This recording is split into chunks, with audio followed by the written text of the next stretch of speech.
अब देखो 3 दिन हो गए इंडिया ने तुम्हारा हशर क्या किया हुआ है। और वैसे भी उनका जो मीडिया है वो खबर देने में ऐसे लगता है उन्होंने खबर सुन लो ना कि एवं लगता भी जहाज जेडे ने ना वो शेखूपुरा टप्पे आते रहे उन्होंने।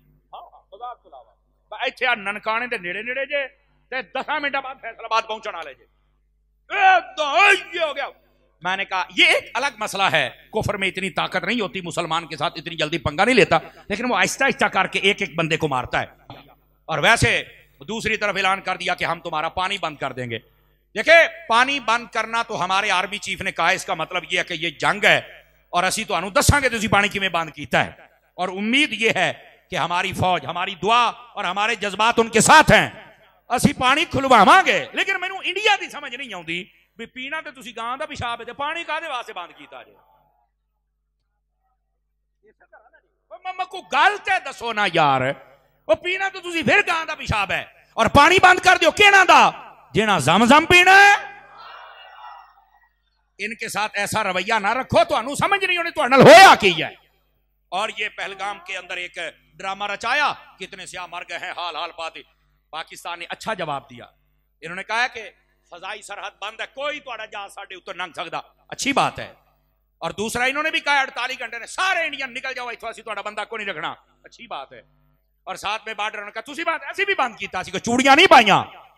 और हमारे आर्मी चीफ साहब ने यह भी कहा है, उन्होंने कहा जिद्दां दा तुसी हमला करोगे इंशाअल्लाह ओदे तो तकड़ा जवाब आएगा। और यहां पर पहली तो बात है आलमी दुनिया को समझना चाहिए कि ये अगर जंग लग गई तो ये एक एटमी जंग होगी, याद रखो, बचेगा कोई भी नहीं, ठीक है। पहली तो बात है दानिशमंदी से काम ले, और दूसरी बात ये है कि ये झूठा प्रोपेगेंडा है, इससे बचें। और तीसरी बात ये है हमारे हुक्मरानों को, इधर देखो, हमारे सहाफियों को, हमारे मजहबी बंदों को, हमारे ताजरों को, हमारे सियासतदानों को, हमारी ये फौज को सोचना पड़ेगा कि आखिर ये सारे हम पर हमलावर क्यों हो रहे हैं। कहीं हम आपस में इख्तलाफ तो नहीं ज्यादा कर बैठे। आपस के इख्तलाफात को खत्म करो। सहाफती तौर पर, तिजारती तौर पर, सियासी तौर पर जितने इख्तलाफात है, तलखियां कम करो। मजहबी तौर पर जितने इख्तलाफात है कम करो, मेहरबानी करो, खत्म करो और सारे एक पेज पर जमा हो जाओ। इन्हें बताओ हम मुसलमानों की भी हिफाजत करना जानते हैं और अपने मुल्क वतन अजीज की भी हिफाजत करना जानते हैं। समझ आ रही है हजरात के? कोई नहीं आपको? तो इस वास्ते जब मुसलमान आपस में अपनी सीटों की तरफ देखता है तो फिर कुफ्र इन पर हमला आवर होता है। लेकिन अल्लाह की रहमत के साथ हमारी फौज एक ताकतवर फौज है, और यही बात है जिनकी फौज ताकतवर होती है उन पर कुफ्र जल्दी हमला नहीं कर सकता। इसी वास्ते 3 दिन हो गए इंडिया की हिम्मत नहीं, लेकिन उन्हें ओछे हथकंडे जरूर इस्तेमाल किए। लेकिन मेरी दुआ है अल्लाह ताला मेरे मुल्क की हिफाजत फरमाए। जाहिरी सबब फौज है, अल्लाह हमारी फौज को ताकत और हिम्मत अता फरमाए। और फौज को भी हम ये कहते हैं कि जो बंदियां दी लोड़ पवे तो फिर दसिया जे या रसूल अल्लाह कहने वाले अपड़ आउणगे। और तीसरी बात मैंने जो कही है बार बार दोहरा रहा हूं, हमारे सियासी तौर पर, मजहबी तौर पर, सहाफती तौर पर ये जितने इख्तलाफात हैं इनको खत्म करना होगा। हम इतना आपस में उलझ गया कि देख लो दुश्मन हमें आंखें निकालने लग पड़ा। मैंने एक वीडियो देखी छोटी सी, उसके अंदर ना 2 बारहसिंगे थे, वो आपस में लड़ रहे थे और पीछे से शेर आया, उसने हमला किया और दोनों को मार डाला। नीचे तहरीर लिखने वाला लिखता है, उसने कहा जब बंदा अपनों से लड़ता है तो दुश्मन यूं फायदा उठाता है। अपनों से लड़ना बंद कीजिए। आप जितने घरों में हैं अपने भाइयों से मत लड़ा करें। जब आप भाई आपस में लड़ते हैं ना, अपनी बरादरी, जब आप बरादरी से लड़ते हैं, अपने शहर से ना लड़ें। जब आप शहर से लड़ते हैं तो फिर दुश्मन आपका वो हशर करता है कि आपने सोचा कभी नहीं होता। अपने भाइयों के साथ रहें, अपने मोहल्ले वालों के साथ रहें और अपने शहर वालों के साथ रहें। ये आजकल जो नौजवान है ना, छोर छिक्कर नवे नवे सियासतदान, अल्लाह का नाम है, थोड़ा पीछे हटो, ऐ सियाने बंदियां दे नाल बैठ के इन्हां दे कोल सीखो कि तुमने एक दूसरे की इज्जत कैसे करनी है, कदर कैसे करनी है, काम कैसे करना है। छोटियां छोटियां गल्लां ते अगले दे नाल मुखालफत पा के बह जांदे हो। मेहरबानी फरमाओ, अपने हाल पर भी मेहरबानी करो और बाकी मुसलमानों के हाल पर भी मेहरबानी फरमाओ। समझ आ रही है? कोई नहीं आ रही? ये हमारा फरीजा है मेरी जान। हम जो मिंबर पे बैठ के अदा कर रहे हैं कि तलखियां कम करो, इख्तलाफात कम करो, झगड़े कम करो, ताकि दुश्मन तुम्हारे से फायदा ना उठा सके। और जब तुम एक मजबूत अफराद बन जाओगे तुम भी तरक्की कर जाओगे और तुम्हारा मुल्क भी तरक्की कर जाएगा। ठीक है, ये 2 बातें आपको समझाना मकसूद थी। अब आ जाइए जरा तीसरी बात की जानिब। थके तो नहीं है आप हजरात? इंशाल्लाह 12 घड़ियों पे बजेंगे, मुंहों पे नहीं बजने देंगे इंशाल्लाह उससे पहले पहले आपकी जान छोड़ दी जाएगी, लेकिन उतनी देर तक आप मुझे टाइम दीजिए ताकि फकीर आपकी खिदमत में बात अर्ज करे। ये है जमीनी हकायक गजा के तबार से और ये इंडिया और पाकिस्तान के हवाले से, ये जमीनी हकायक हैं। अब आ जाइए थोड़ा अगली बात, ऐसे मुआमलात होते क्यों हैं? याद रखिए, कुरान और हदीस का मुताला कर लें। ऐसे मुआमलात तब आते हैं जब बंदा कुरान और सुन्नत का रास्ता छोड़ता है। मेरे बेटे बातें बंद करेंगे? बेटे दोबारा मैं फिर गुजारिश पेश कर रहा हूं, मेरे बच्चों आपकी हमें बहुत जरूरत है।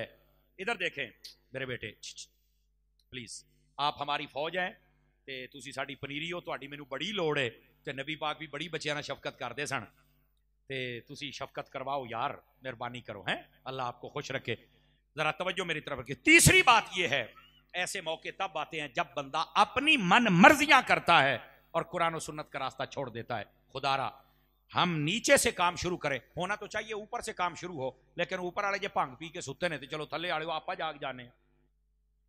हमें चाहिए कि हम अपने मुआमलात को अल्लाह रसूल के हुक्म के मुताबिक बजा लाएं। क्या मैं उम्मीद करूं कि ये मामला हो सकता है?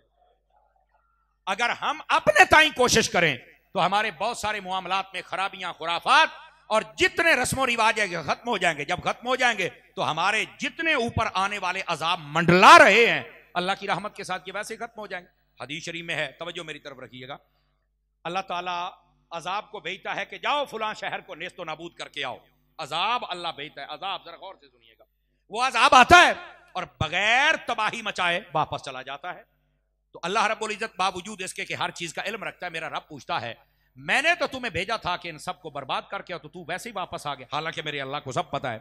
तो वो अजाब कहता है बारी ताला मैं गया था, मेरा इरादा था कि मैं इन सबको बर्बाद कर दूं, लेकिन मस्जिद में बैठकर एक बंदा तेरा जिक्र कर रहा था, दूसरा तुझे सजदा कर रहा था और तीसरा तुझसे दुआ कर रहा था। ये ऐसे बंदों को जब मैंने देखा है तो मेरा इरादा बदल गया कि इनको अजाब कैसे दूं जो तेरा जिक्र कर रहे, जो तेरी इताअत और फर्मा बरदारी में मसरूफ हैं। यानी एक बंदा अगर मसरूफ हो तो सबसे अजाब टल जाता है, और अगर बाकी सारे भी मसरूफ हो जाए। अच्छा, एक तरफ यह है, अब दूसरी तरफ सुनिएगा, हदीस शरीफ में है, फरमाया कई पहले यानी कौमें बनी इसराइल और उससे पहले जितनी कौमें आई हैं उनकी बस्तियां जब बर्बाद होने लगी ना, तवज्जो मेरी तरफ इधर देखिए, फरमाया उस वक्त क्या होता था, फरिश्ते जब अजाब देने आते ना तो कई फरिश्ते वापस चले जाते। अल्लाह फरमाता इनको बर्बाद क्यों नहीं? या अल्लाह फुलां बंदा नेक है। फरमाया नहीं, उसका घर पहले बर्बाद करो। कहा क्यों? फरमाया वो इतनी बुराइयां देखकर भी खामोश बैठा हुआ है। मेरे भाई, अगर अल्लाह की रहमत एक जिक्र वाले से अजाब को दूर करके तुम्हें बचा सकती है, और अगर कोई बुराइयों पर ना बोले और बुराइयों को अच्छा समझने लग जाए, चुप हो जाए और यह कह जेना जिथे लगा ही रहे, उस वक्त अल्लाह का अजाब आता है और सबसे पहले नेकों को बर्बाद करता है, बाकियों की तबाही बाद में होती है। अल्लाह के बंदो, अपने अंदर यह जुर्रत पैदा करो कि अच्छाई को अच्छाई कहो, बुराई को बुराई कहो। कभी तो ऐसा काम आ जाए कि नबी पाक की एक हदीस पे अमल हो जाए। मेरे आका करीम ने फरमाया सल्लल्लाहु अलैहि वसल्लम, आप फरमाते हैं जब कोई बुरा काम देखो तो सबसे पहले फरमाया अपनी जबान से रोको। जबान से नहीं रोकते, हाथ से रोको। हाथ से नहीं रोक सकते, दिल से तो बुरा जानो ना। आज जमाना वो है, दिल से बुरा जानने वाला काम भी आहिस्ता आहिस्ता जा रहा है। और याद रखो, जिस दिन ये खत्म हो गया फिर अजाब का इंतजार करना। मेरे नबी ने फरमाया जब फितने बढ़ जाएंगे उस वक्त होगा क्या? तवज्जो मेरी तरफ, एक एक बात सुनने वाली है। मेरे आका करीम ने फरमाया जब फितने बढ़ जाएंगे पहली निशानी ये होगी कि लोग दीन को छोड़ जाएंगे। दूसरी निशानी, लोग जाहिल को अपना पेशवा बनाएंगे, आलिम को अपना दुश्मन समझेंगे। आज वही सूरत हाल है। मिर्जा जैसा जाहिल जिसको कमरे में बांधा हुआ है उसको तो अपना पेशवा माना जा रहा है, और जो उलमा मैदान अमल में है उनको कहा जाता है मौलवी ने सारे जना कीता है। नहीं, मौलवी ही है जो तेरा ईमान बचा रहा है, मौलवी ही है जिसने मस्जिद आबाद की है, मौलवी ही है जो 5 वक्त की अजान देता है। बल्कि मुस्लिम शरीफ की हदीस है, नबी करीम अलैहि सलाम ने इरशाद फरमाया ला तसुब्बुद्दीक फइन्नहु युक़िदुल सलात। फरमाया कभी मुर्ग कुक्कड़ हुंदा ना, कुक्कड़ तज टाइम कभी बांग देवे ना तो फरमाया इसकी आवाज को बुरा ना समझना, इसको गाली ना देना। क्यों? फरमाया ये तुम्हें नमाज के लिए जगाता है। इसकी शरह के अंदर उलमा लिखते हैं लोगों ये तुम्हारे लिए सबक है। अगर कोई बंदा मुर्ग अजान दे तो उसको बुरा नहीं कह सकता, तो जो आलिम 5 वक्त अजान देता है उनको बुरा कैसे कह सकते हो? इन उलमा की इज्जत को समझो, वकार को समझो। लेकिन नबी पाक ने फरमाया कि पंखा बांधी रहे तो ठीक है, आप बस तकरीर सुने इंशाल्लाह खैर हो जाएगी। इधर देखिए ना, पसीना पसीना आएगा तो मेरी तबीयत खुलेगी ना। तवज्जो मेरी तरफ रखिए, जरा सीधा होके, अगर नाराज ना हो तो, थके हुए भी ना हो तो सीधे होके बैठिए। और इतनी सुभान अल्लाह के मुझे पता लगे कि बंदे जाग रहे। वैसे ना भी कहें तो तकरीर हो जाएगी। ये थोड़ी सुभान अल्लाह ना सानू तकरीर नहीं आउंदी, सानू वैसे ही आउंदी हुंदी है। लेकिन ये एक रब्त होता है गुफ्तगू का, वो जुड़ा रहता है। इधर देखे, मेरे नबी पाक सल्लल्लाहु अलैहि वसल्लम ने फरमाया फितने जब उरूज पे होंगे, निशानियां, तवज्जो है, नबी पाक ने फरमाया जाहिल को अपना पेशवा बनाया जाएगा और आलिम को पीछे किया जाएगा। कमीने बंदे को इज्जत दी जाएगी और इज्जत वाले को जलील समझा जाएगा। नबी पाक ने फरमाया शराब आम होगी और रोकने वाले को बुरा समझा जाएगा। फरमाया सड़क किनारे पर औरतें बदकारी करेंगी और रोकने वाला कोई नहीं होगा। आज सारी सड़क किनारे खड़ी हैं, जहां से बिठाओ गाड़ी में लेके चले जाओ, यही बदकारी और किसको कहते हैं? मेरे नबी ने फरमाया अपनी बीवी को मां पर तरजीह दी जाएगी और बीवी की इज्जत को आगे बढ़ाया जाएगा, मां को पीछे फेंका जाएगा। फरमाया दोस्तों की इज्जत की जाएगी, अपने बाप की इज्जत नहीं की जाएगी। ये मेरे नबी निशानियां बतला रहे हैं। फरमाया खयानत आम होगी, झूठ आम होगा, धोखा आम होगा। और फरमाया उस वक्त एक और मसला, नाच गाने वालियां भी आम होंगी, जहां चाहो तुम नाच गाना उनका देख सकते हो। आज ये हालात तुम्हारे सामने है और हमारे कई लोगों ने माहौल ऐसा बना दिया, महफिल करनी हो तो इजाजत लेनी पड़ती है सिक्योरिटी की, और अगर कंजर नचवाने हो तो कोई इजाजत नहीं है, सारे कंजर खड़े होकर देखने शुरू कर देते हैं। मादरत के साथ कोई जुमला सख्त हो तो मुझे माफ कर देना। और ये सख्ती अगर हम करते हैं तो हमें भी डॉक्टर समझा जाए कि जो ऑपरेशन करते वक्त छुरी चलाता है तो तुम्हें तकलीफ नहीं होती, भी साढ़े फायदे वास्ते करदा पे है, ते सानू भी मजहबी डॉक्टर समझ लो, खैर है। हुण चुप हो गए जे जनाब, है असी भी अगर ऑपरेशन करते पे तो निक्का मोटा सानू भी काट ला लेने दे मेरा पुत, टेंशन ना ले। तो ये नबी पाक सल्लल्लाहु अलैहि वसल्लम ने इस बात को वादे फरमाया। सवाल ये है, इधर देखें मेरी तरफ, शीशा मैंने आपके सामने कर दिया, हर बंदा खड़ा होकर अपना चेहरा देख रहे हैं, इसके अंदर कैसा नजर आता है? हर बंदे को अपना चेहरा देखना चाहिए। और अगर ये गंदी तस्वीर उस चेहरे में नजर आए तो फिर शीशे को ना तोड़ो। और मैंने शीशा दिखाया, मुझे बुरा ना कहो, बल्कि अपना चेहरा धो के आओ। समझ आ रही है ना हजरात? हम सबको अपनी इस्लाह करनी होगी। ये फितनों का दौर है और इसके अंदर वही काम हो रहा है जो आप देख रहे हैं और जो मेरे नबी ने फरमाया था। जबकि हकीकत क्या है? रहमत आलम सल्लल्लाहु अलैहि वसल्लम, आपके अगर दीन को देखा जाए उसमें तो खैर है, रहमत है, शफकत है। नबी पाक सल्लल्लाहु अलैहि वसल्लम तो यहां तक फरमाते हैं कि जो किसी रास्ते पर चल रहा हो और देखे कि रास्ते के ऊपर कोई अटकल वाली चीज है, रोड़ा है, वट्टा है, कंडा है, फरमा उसको अगर कोई हटा दे तो अल्लाह उस बंदे के लिए जन्नत का रास्ता आसान फरमा देता है। हमारे दीन में तो इतनी खैर है, लेकिन आज वो कहां गई खैर? हमारे दीन के अंदर इतनी खैर है, नबी पाक सल्लल्लाहु अलैहि वसल्लम आपने फरमाया, गौर से सुनिएगा, बनी इसराइल की एक बदकारा औरत थी, फरमाया अपने गंदे मकसद पे जा रही थी, बुखारी शरीफ में रिवायत है, कुत्ता एक प्यास से मर रहा था, उसने अपना जूता अपने दुपट्टे से बांधा और कुएं में लटकाया और उसके अंदर पानी निकाल के कुत्ते दे मुंह च पाया, उसकी जान बच गई। अल्लाह ने उस वक्त के नबी अलैहि सलाम से कहा, इस औरत को कह हमें तेरी अदा ये पसंद आ गई, हमने तेरे गुनाह माफ कर दिए हैं, अच्छे अमल कर, हमने तुम्हें जन्नती बना दिया। हमारे दीन में जान बचाने पर इतना बड़ा अजर है, तो जहां बदकार औरत कुत्ते की जान बचाए उसका ये हाल है, तो जहां एक मुसलमान की जान बचाए। बात समझ आ रही है हजरात के? कोई नहीं आ रही? हम कहां चले गए? हमने अपने रास्ते बदल लिए और फिर हम कहते हैं गजा के मुसलमानों पर हमले हो गए, फिर हम कहते हैं इंडिया सानू अखा कट है। हम अपने करतूतों पर भी तो गौर करें ना मेरे भाई। हमारे जो लेन पहली उम्मतें, आपको पता है उनके ऊपर अजाब क्यों आए थे? कुरान मजीद कहता है सबसे ज्यादा वजूहात दो बयान की है, नाप तोल में कमी करते थे, नबियों की नाफरमानी करते थे। बताइए ये कौम नाप तोल में कमी कर रही है कि नहीं कर रही? बताओ मुझे जरा। लेकिन शुक्र करो अभी पत्थर नहीं बरसे, शुक्र करो अभी चेहरे नहीं बगड़े। नबी पाक ने फरमाया था जब ऐसा मौका आ जाए लोग बददियानती पर उतर आए और फखर समझे, फरमाया फिर इंतजार करना जलजले का, सुर्ख अंधेरियों का और बेमौसमी बारिशों का। अब इस्लामाबाद में आपने देखा कैसा ज़ालाबारी हुई, देखी है ना आपने? गाड़ियां तबाह कर दी, सारे बंदे ओए होए होए इतना नुकसान। मैं कहा जिथे 4 बर्फ के गोले डिगे ने उत्थे तुसी इन्हें चीकदे पे हो, तो गजा के अंदर तो इतने बंब गिरे, तब तकलीफ क्यों नहीं हुई थी? हमें सोचना होगा। ये हमारे करतूतों के पेश नजर है सब कुछ। भाई अपने आप को संभालो। आजकल का नौजवान ये मस्जिद में नजर क्यों नहीं आता, ये फेस्टिवल की जीनत क्यों नजर आता है, ये नौजवान अपने दोस्तों को तरजीह देता है, अपने बाप की इज्जत क्यों नहीं करता। आजकल का ये जवान ये अखबार पढ़ता है, न्यूज पर नजर रखता है, ये रब का कुरान क्यों नहीं पढ़ता। मुझे पता है हो सकता है आपका इरादा ना हो ये तकरीर सुनने का, पर मेरा इरादा यही तकरीर करने का है ताकि सबक मिले, हमारा ज़मीर जागे। और हम जिस कुर्सी पर बैठते हैं इसका फरीजा अदा करना बहुत मुश्किल है। आप दुआ करें ये हमारी तरफ से अदा हो जाए। अपने आप को संभालो। नबी पाक सल्लल्लाहु अलैहि वसल्लम आपकी अहादीस पढ़ो। नबी पाक ने फरमाया वो जवान जो जवानी में तौबा करता है अल्लाह रब्बुल इज्जत क़यामत वाले दिन अर्श का साया अता कर देता है। वो बंदा जिसका दिल मस्जिद में लग जाता है अल्लाह क़यामत वाले दिन अर्श का साया अता करता है। वो बंदा जो आदिल हुक्मरान बन जाए, फैसला सही करे, अल्लाह क़यामत वाले दिन अर्श का साया अता करता है।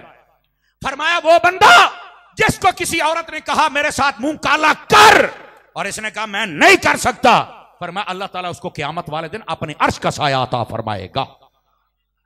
ये मेरा रब फरमा रहा है, ये हदीस है, ये मेरे नबी ने इरशाद फरमाया है। आज हमारे मुआशरे को इन चीजों की जरूरत है। नबी पाक अलैहिस्सलाम ने फरमाया, बुखारी शरीफ में हदीस है, गौर से सुनिएगा, मुसीबतें टालनी है ना तो अपने किरदार को बदलना पड़ेगा। बुखारी शरीफ में हदीस है, रहमत आलम अलैहिस्सलाम फरमाते हैं बनी इसराइल के 3 बंदे जा रहे थे और पहाड़ी सफर था, अंधेरी आ गई, बारिश आ गई, शदीद तूफान चला, वो एक गार में बैठे, ऊपर से पत्थर गिरा और गार का दरवाजा बंद हो गया। ये हदीस है, ये गप नहीं है। वैसे ये 5वीं की किताब में भी ये मजमून था किसी वक्त, पता नहीं अब है या नहीं है। तो ये हदीस है बुखारी शरीफ की, जरा गौर से सुनिए सारे मेरे दोस्त मेरे अहबाब। फरमाया कि उन्होंने बड़ा धक्का लगाया लेकिन वो बिल्कुल कामयाब ना हुए और वो रास्ता ना खुलवा सके ना खोल सके। अब तीनों सोच विचार में पड़ गए कि रास्ता एक ही और वो मौत है, इसके अलावा कोई रास्ता नहीं। एक के दिल में ये ख्याल आ गया कि यार आज हमें ना किसी नेकी का वसीला देना चाहिए, हो सकता है अल्लाह ये मुसीबत टाल दे। बुखारी शरीफ है, जरा गौर से सुनिए। एक ने कहा ठीक है मैं अपनी नेकी का वसीला देता हूं। उसको अपनी जिंदगी की ये नेकी याद थी, सुनिए क्या। वो कहता है बारी ताला तेरे तो इल्म पाक में है कि मेरे माँ बाप भी थे और मेरे छोटे बच्चे भी थे और मैं बकरियां चराता। जब मैं वापस आता था तो मैंने कभी अपने बच्चों को दूध पहले नहीं पिलाया था, मैं पहले अपने माँ बाप को पिलाता था। मेरे अल्लाह ये सिर्फ तेरे नबी की तालीम की वजह से तेरी रजा के लिए मैं करता था। और उसने कहा, ये बुखारी में है, बारी ताला वो रात तो मैं तो भूल सकता हूं पर तू कैसे भूले, तू तो रब है, कि जब मैं आया और मेरे माँ बाप सो गए, मेरे बच्चे बिलक रहे थे, मैंने दूध उनको नहीं पिलाया, पहले अपने माँ बाप को पेश किया बाद में बच्चों को। बारी ताला अगर ये माँ बाप के साथ उसने सलूक तेरी रजा के लिए था और तूने कबूल किया है तो आज ये मेरी मुसीबत तो टाल। फरमाया ये कहने की देर थी, पत्थर को झटका लगा और बाहर से रोशनी की लकीर आना शुरू हो गई। उनको समझ आ गई कि नेकी कबूल हो गई, ये वसीला। दूसरे से कहा तू अपनी नेकी याद कर। मेरे सारे दोस्त गौर फरमाए, छोटे बड़े। दूसरे ने कहा बारी ताला तेरे तो मुबारक इल्म है कि मेरे पास एक मजदूर मजदूरी किया करता था और हफ्ते के उसके सिर्फ 2 किलो चावल बनते थे। कितने किलो भाईजान? 2 किलो। और बारी ताला तेरे तो मुबारक इल्म है कि एक मर्तबा मैंने जब उसको 2 किलो चावल दिए तो उसने मुझे कहा कि मेरी अमानत है तेरे पास, मुझे कोई जरूरी काम है, मैं जा रहा हूं, जब भी वापस आया मैं ले लूंगा, मेरी अमानत को संभाल के रखना, मैं बड़ा गरीब हूं। बारी ताला फिर तेरे इल्म में है ना कि वो एक अरसे तक नहीं आया, मैंने वो चावल जब खराब होने लगे तो जमीन में डाल दिए, उसकी पनीरी बन गई, फिर मैंने उसको मजीद काश्त किया तो वो पहले 2 किलो थे, फिर 2 बोरे बन गए, फिर वो बंदा नहीं आया तो मैंने उनको बेचकर एक गाय खरीद ली, फिर वो गाय ने बच्चे देने शुरू कर दिए, फिर वो बंदा नहीं आया, 2, 4, 10, 15, 20 गाय हो गई, तो फिर मैंने एक गुलाम खरीदा जो उन गायों को चराया करता था। बारी ताला इतने यानी 30-40 साल के बाद वो बंदा आया और आके कहता है ऐ अल्लाह के बंदे मेरे 2 किलो चावल दे दे। तो बारी ताला तुझे तो पता है मैंने 2 किलो चावल नहीं दिए थे, मैंने कहा था ये गायें भी तेरी हैं। ये बुखारी शरीफ है, ये सारी गायें भी तेरी हैं, ये गुलाम भी तेरा है। और उसने रो के मुझे कहा था यार गरीबों का लोग पहले बड़ा मजाक उड़ाते हैं, मेरा मजाक ना उड़ा यार, मैं पहले पता नहीं कितना सताया गया हूं और इतना अरसा पता नहीं कैसे मेरे 2 किलो चावल दे दे, जो मेरा गुजारा होगा मैं कर लूंगा, पर मजाक ना उड़ा, मैं बड़ा गरीब हूं यार। लोग तो पहले गरीबों को बड़ा सताते हैं।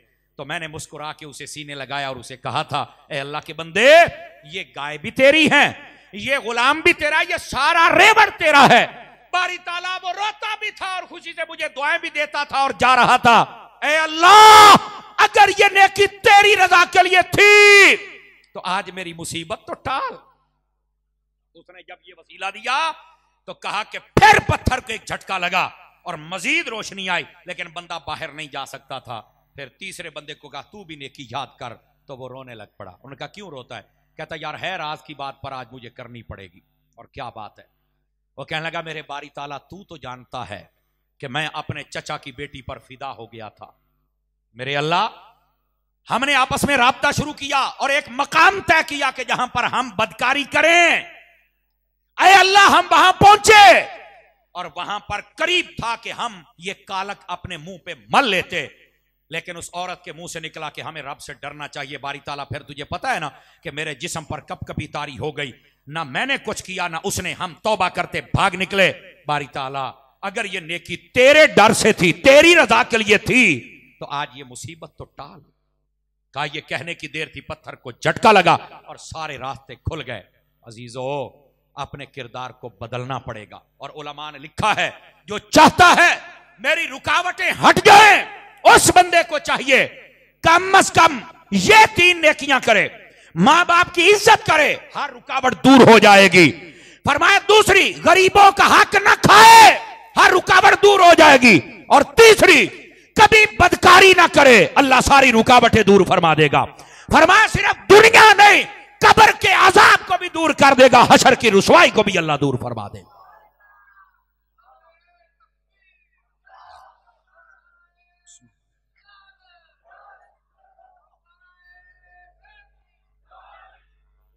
मेरे अजीज और प्यारे दोस्त, जब तक हम अपना किरदार नहीं बदलेंगे, हम अपने आप को नहीं संभालेंगे, उस वक्त तक ये रुकावटें हमारे सामने आती रहेंगी।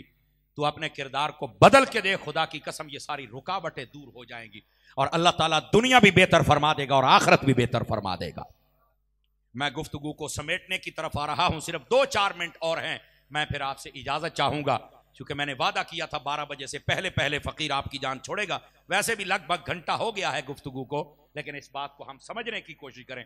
इतनी बड़ी तादाद में हम लोग बैठे हैं और हम सुस्तियां करते हैं कुरान पढ़ने में, नमाज पढ़ने में, और हमारे मुआमलात के अंदर कितनी सुस्तियां हैं। और लोगों ने ना अपना अपना एक दीन बनाया हुआ है।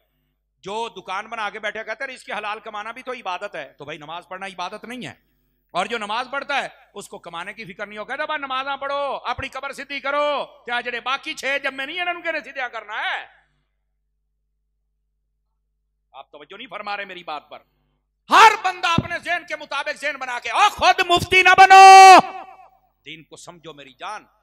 नबी पाक सल्लल्लाहु अलैहि वसल्लम आपकी सुन्नत के मुताबिक जब दीन पर कोई अमल करता है, अल्लाह ताला इतना अजर देता बंदा सोच भी नहीं सकता। मेरे आका करीम अलैहिस्सलाम ने फरमाया, तवज्जो हो तो सुना दूं हदीस आपको अगर जाग रहे हैं तो। रहमत आलम अलैहिस्सलाम ने फरमाया, जो बंदा फजर की नमाज पढ़ के अपने घर से निकलता है, वो अल्लाह का झंडा अपने हाथ में लेके निकलता है। इसकी शरह में उलमा ने लिखा है, फरमाया जिधर भी जाता है अल्लाह फतह अता फरमा देता है। तो जिन्होंने राती 2 बजे सोना तो सवेरे 12 बजे उठना है, कैसे फजर पढ़ोगे? मेहरबानी करो, अपनी आदत बदलो। फिर कहते हो दफ्तर जाते हैं काम नहीं होता, रिश्वत देनी पड़ती है। माशाल्लाह तू आया ही बड़े सीधे तरीके नाल है। समझ आ रही है ना?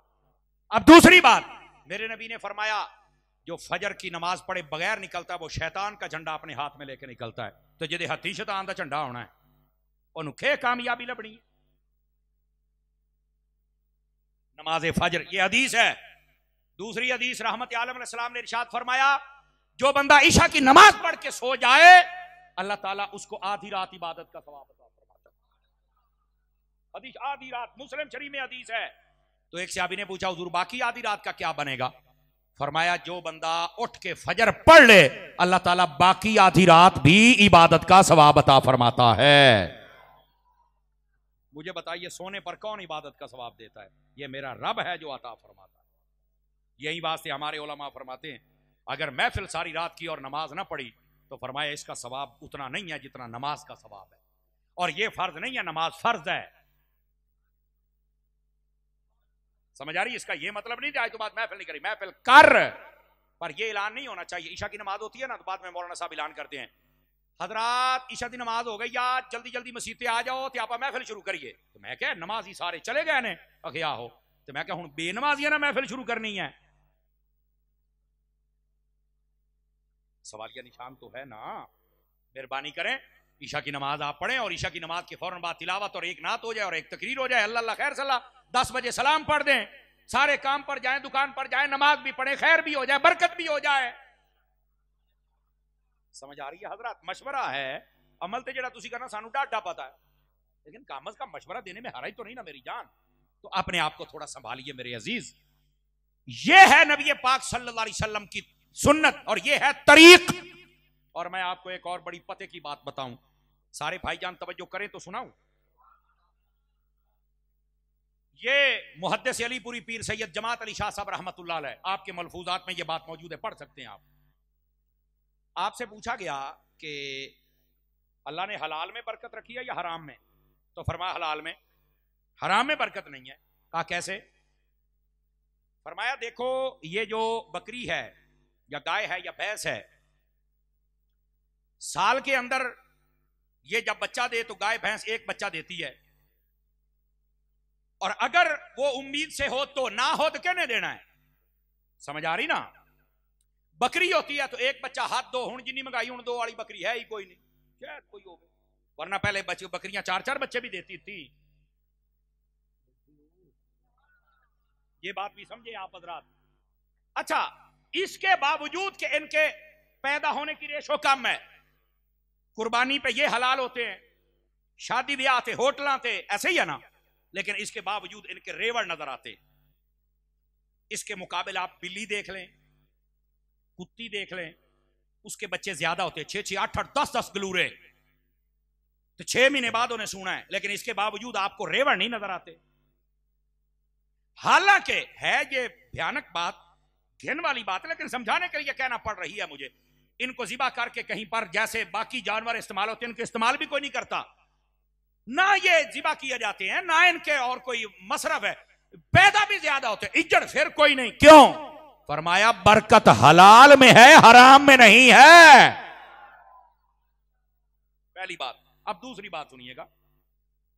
एक बंदे ने सवाल किया, हजूर इन्हों बरकत लभी क्यों है?